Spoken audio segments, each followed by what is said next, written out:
Assalamualaikum warahmatullahi wabarakatuh. Salam budaya rahayu bagi kita semua saudara senusantara. Belusuan kali ini kita berada di wilayah Mojokerto Selatan,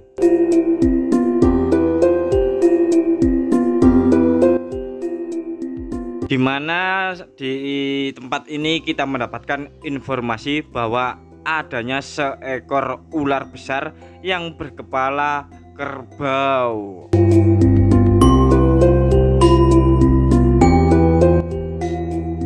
Cukup menarik bagi kami karena belum pernah ada ular yang berkepala kerbau di wilayah Jawa Timur, dan kita akan sama-sama membuktikan apakah ada benar ataukah mitos tentang ular besar berkepala kerbau.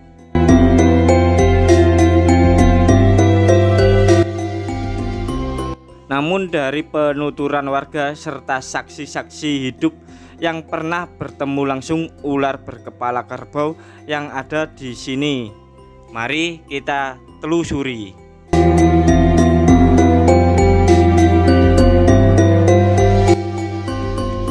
Menurut narasumber yang kami dapat, ular ini sering menjumbul dari dalam air. Makanya tak heran bahwa di tempat ini berdekatan dengan sungai kecil maupun sungai besar. Dan kira-kira di manakah titiknya ular ini sering menyumbulkan diri dari dalam air?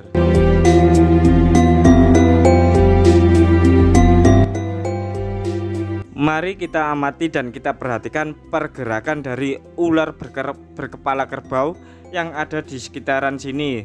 Barangkali ada gerak-gerik yang mencurigakan. Bisa jadi itu adalah ular berkepala kerbau yang mau menjumbul dari dalam air. Masih belum ada tanda-tanda kemunculan ular berkepala kerbau. Maka dari itu kita lanjut telusuri bagian ujung sungai kecil ini sampai ke ujung sungai besar ya.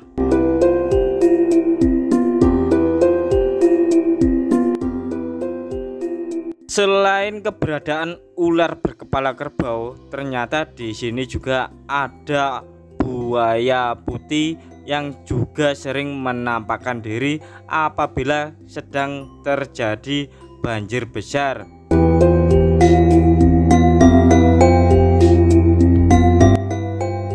Untungnya kita kesini bersama teman-teman, takut terjadi hal-hal yang tidak diinginkan, maka kita saling melihat dan saling mengawasi ya.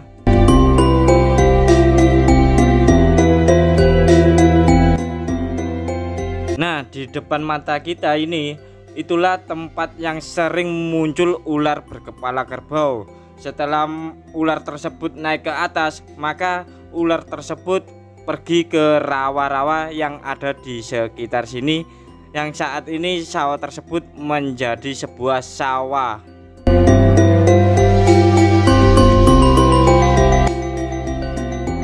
Ada yang unik dari ular berkepala kerbau yang ada di sini. Selain berjalan meliuk-liuk, ternyata ular berkepala kerbau ini bisa membentuk lingkaran seperti donat dan menggelinding seperti roda mobil saat berpindah tempat.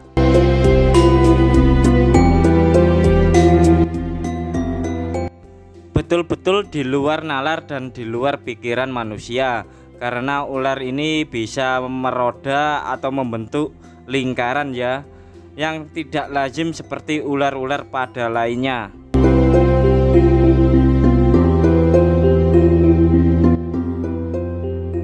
Karena masih belum ada tanda-tanda kemunculan ular berkepala kerbau dari dalam air, maka kita akan mendekati sungai yang lebih besar yang ada di ujung sana ya.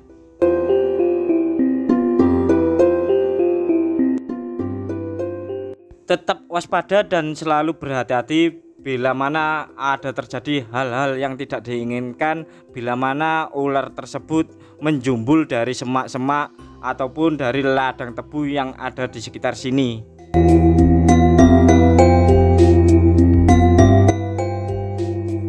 Saat melintas di sini kami kaget, kami kira ini adalah sebuah kepala ular berkepala kerbau.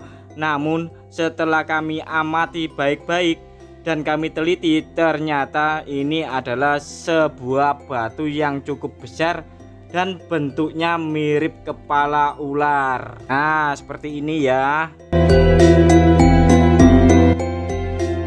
Untung jantung kita tidak copot dan detak jantung kita pun berpacu memacu adrenalin berdebar-debar.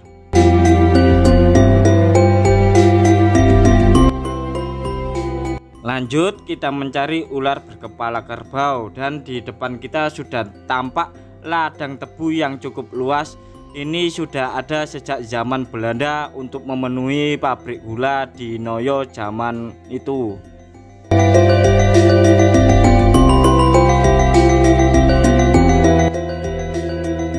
Selain ladang tebu ini, di depan kita ada sungai besar dan pintu air ataupun dam.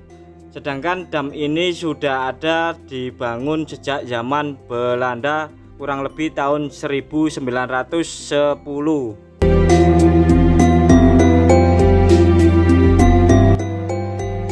Melihat bentuk konstruksi bangunan pintu air dan dam ini, terlihat sekali bahwa masih orisinil buatan Belanda zaman itu dan terawat hingga kini.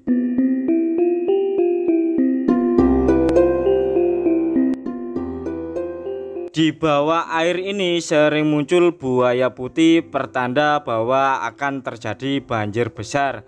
Namun kita amati belum juga nampak seekor buaya putih yang konon katanya sering muncul di hari-hari tertentu.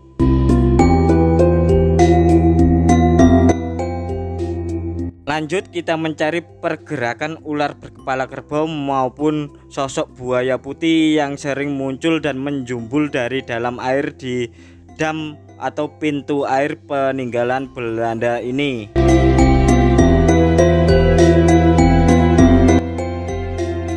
Mungkin ada yang tahu mengapa pihak Belanda zaman dahulu selalu menggunakan bilangan ganjil dalam membuat lubang pintu air ataupun dam. Dan di sini juga terlihat 3 titik pintu air. Nah, ini adalah tuas buka tutup pintu air seperti setir kapal.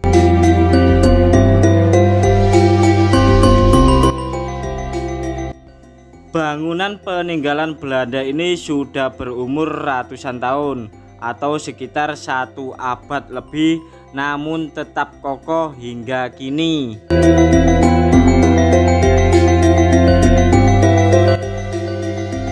Memberanikan diri untuk ke tepian sungai ini apabila ada gelembung air, biasanya buaya putih muncul.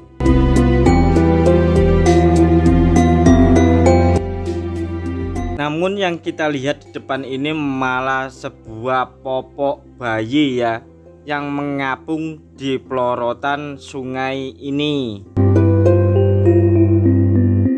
Bendungan pintu air ini terletak berdekatan dengan Sungai Tempuran, di mana 2 sungai menjadi satu, dan tempat ini biasanya habitat dari ular berkepala kerbau serta buaya putih.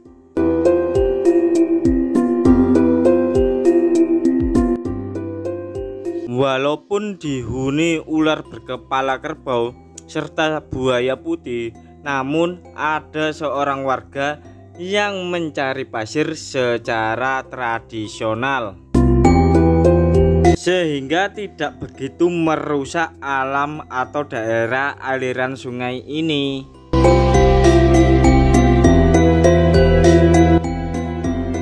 Bendungan atau dam pintu air ini memiliki nama cukup unik, yaitu Bendungan Candilimo, karena berada di desa Candilimo, serta di bendungan ini menggunakan tumbal kepala buto, sama halnya yang ada di Bendungan Selumbung, Mojowarno, Kabupaten Jombang.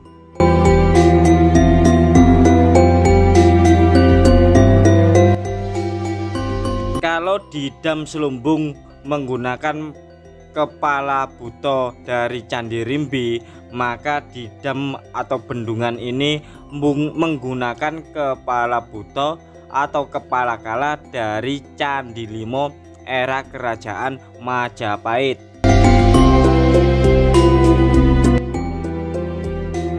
Tumbal kepala buto atau kepala kala di bendungan Candi Limo ini berwarna-warni, ada yang biru, oranye, putih, dan hitam.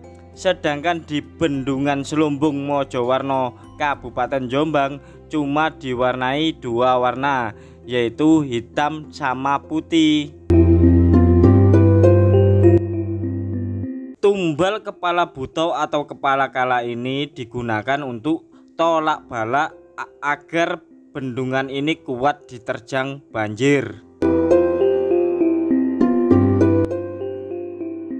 Kepala buto dari bendungan Candi Limo ini pernah menjadi simbol dari mata uang zaman dahulu ya.